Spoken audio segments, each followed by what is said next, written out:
Hello everyone, welcome to another episode of Jay's Beer Review, and today I have Chad joining me for a beer review for the first time. Hey, what's up? So anyway, we're going to do a beer that I'm very familiar with and Chad is familiar with, and he's also reviewed himself already. Yep, wearing the exact same shirt I'm wearing now. Kind of ironic, isn't it? I know. Or is it not ironic and more like... It's an unusual coincidence. Coincidence, yeah, ironic would be the wrong choice of word. But anyway, we are going to review Murphy's Irish Stout. God, I'm kind of going off the cusp with this. Draft style stout pasteurized beer. And the other interesting thing about it is if you look at, I bought these two beers about 2 weeks ago. I bought 2 4-packs. One of them has like a deposit on it, and the other one doesn't. So and the way the pull tabs are lined up is weird. Yeah, so it's definitely These are nitrogen widget cans. So, is this your favorite Irish stout? Of the big three, yeah. Of the big, if you're talking Beamish, Guinness, and Murphy's, this is my favorite. I think it's the sweetest of the three. See, I reviewed this, and look right down there, and you'll see this is a response to mine. And I thought it was a little dry. I thought the Beamish was sweeter, but I think I might have had an old can. So for me, this is a re-review. So, and who knows if this is any newer than the last one. Yeah. But So as far as glass today, I'm going to use United States Navy pint glass that Chad himself gave to me, which the bottom. Oh, I guess the bottom Yeah. has the symbol right in the bottom as well. So I thank you, Chad, for giving this to me. And I'm using Jay's Boddington's pint, kind of a tulip glass, which he used when I was here a couple months ago for the St. Ambroise oatmeal stout. So ready to get pouring? Sure. Got a lot of spray. Uh-oh. I got a spill going on. Must have been shaking slightly. Mine was fine. It's gonna have the reverse bubbles effect of where they crash down on each other. Looks like chocolate milk when you pour it. Look, mine came right to the edge there. Oh, that's perfect. It's... Mine's doing the same, but I also lost a little bit. Oh, I'm going over. Oh boy, I had a whole bunch of problems. Unfortunately, you can't see it.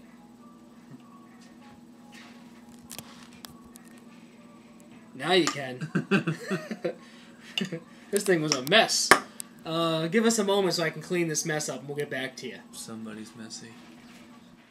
All right, we're back from our little accident, or my little accident, and you can see we both got a pretty good beer here. We both have pretty comparable head. His is, I think, like a slight bigger. Yeah, it's because my glass is a little bit narrower. Yeah, you get the tulip effect. That's the nice thing about the nitrogen widgets is that it doesn't really matter how you pour the beer; it's gonna give you the same head. Yeah. Regardless, it's like it's an idiot-proof pour method or something. Yeah, as far as body, I mean, it's pretty much black all the way through. Yeah, if you hold it up to the light, you can see it's a super dark ruby red. Yeah. Maroon kind of color. And the head is almost got like a mocha color to it. Yeah, like a 2-finger. Mine's like a 1-finger. Off-white. But it's very like creamy looking. Like that's what I love the most about beers like this. So. What do you smell? Yeah. It just smells kind of dry. Yeah, I don't get a whole malty. lot of smell to it. Yeah. Like that's as much as I love stouts, is the one thing I don't really like about them is that they kind of smell more or less the same. Yeah, they're very bland in smell. Except for like they're super dark roasty ones. Yeah, some of them get like you can smell the roastiness to it, but there's really not much of a smell at all. And I think those Beamish was pretty, same. It didn't have much of a smell, but the taste is where it's the most important. So, but want to go ahead and give it a taste? Sure. All right. Cheers. Cheers.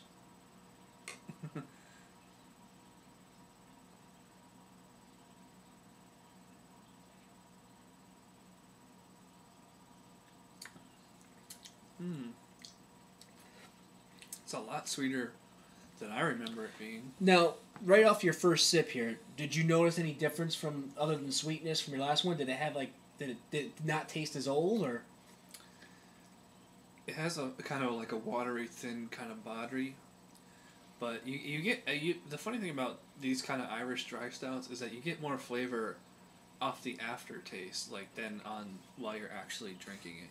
Yeah. See, what I get is, I think it's got a very watery type base on the front side, which is kind of like ironic that a lot of people with that don't drink dark beer always say, "Oh, how do you drink that?" And I'm like, I think they go down easier than any typical lager.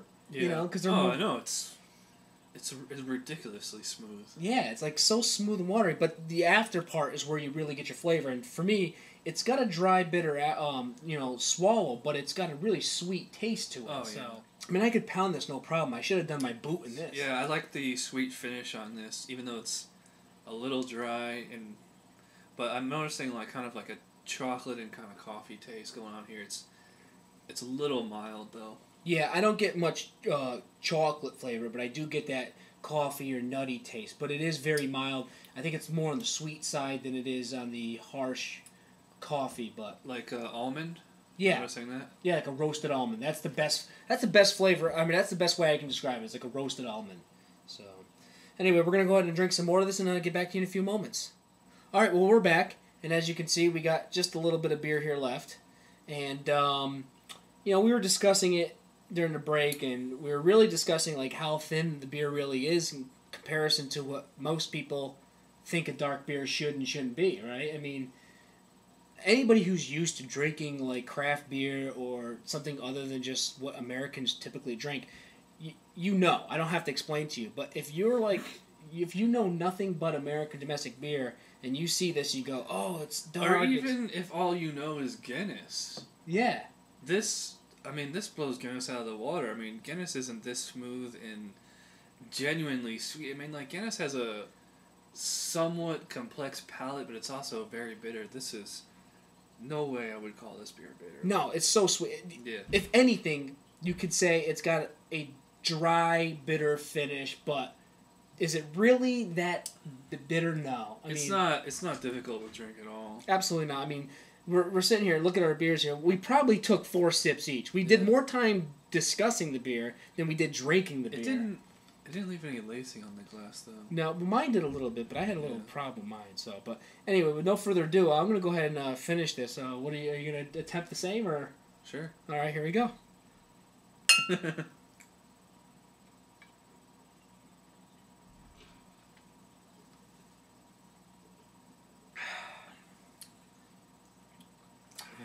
Anyway, as far as final thoughts and grades, I was sitting here with Chad and showing him how I do it, because this is one area where we kind of have our WWE moments where we disagree. But I kind of just, the way I grade is, I go with what I know, and I like what I know, so I stick with it. And I gave this a 3.5, which makes it a very good beer.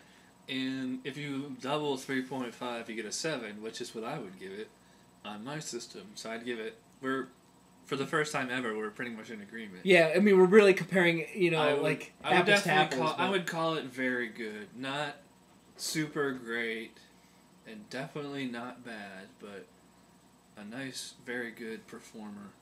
Yeah, I just think it's an overall just a good beer that you can drink anytime. Yep, great session beer for poker or, sitting around football and baseball or whatever. Yeah, I would say the only time it probably wouldn't be a great beer to drink would be in the hot sun. Oh, yeah, That's definitely. the only time now. Yeah. But in the house, hanging out, watching the Royals versus the Yankees, it's probably a great beer to have, right? Yeah. So, anyway, I think that's about all we got to say about it, right? I mean, compared to the last time you had it, what do you think differently?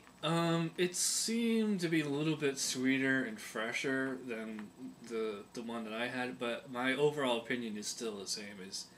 I think I gave it a B or a B minus, which is a 6 or a 7. But so I'll upgrade mine to a 7, which is and like Jay said, we're pretty much in agreement. Yours is just a little bit fresher than mine was. Maybe, who knows? I mean, we got 2 different cans from 2 different 4-packs, so who knows? But anyway, till next time, I'm Jay.